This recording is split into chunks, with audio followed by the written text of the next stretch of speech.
dugap, ganja, marijuana, idadaan ng sekretong filosofiya, rebelde musika ang aking pinag-abogado, konsensya ang nagsisilbing patas na hurado. Hindi ko to dapat ipagwalang ibo, sa ganitong paraan hindi ako magdadalawang isip.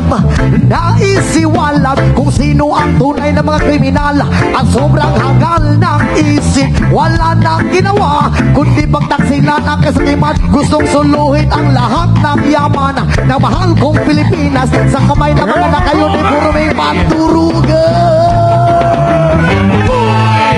Sila ang tunay na mga sabog, sila ang tunay na mga bangag, sila ang tunay na mga praning, sila ang tunay na mga kriminal, sila ang tunay na mga sabog, sila ang tunay na mga bangag, sila ang tunay na mga praning, sila ang tunay na mga kriminal.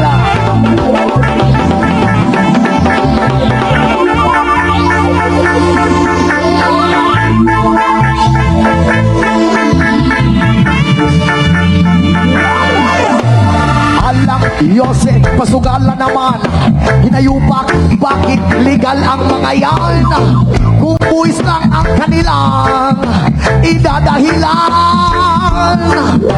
eh bakit mas marami pa ang kulang kaysa mga nabunan?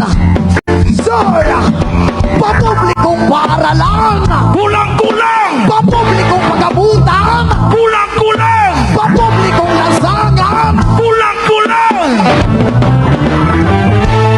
Hoy! sila ang tunay na mga sabog, sila ang tunay na mga bangag, sila ang tunay na mga praning, sila ang tunay na mga kriminal, sila ang tunay na mga sabog, sila ang tunay na mga bangag, sila ang tunay na mga praning, sila ang tunay na mga kriminal.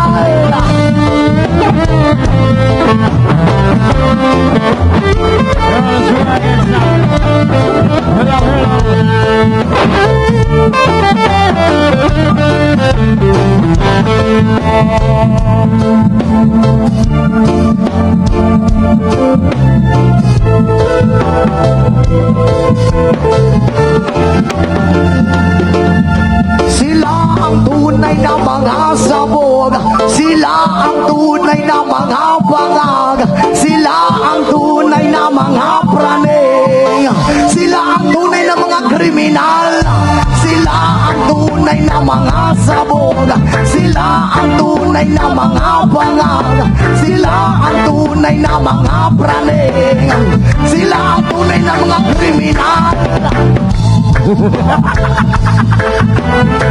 Ay!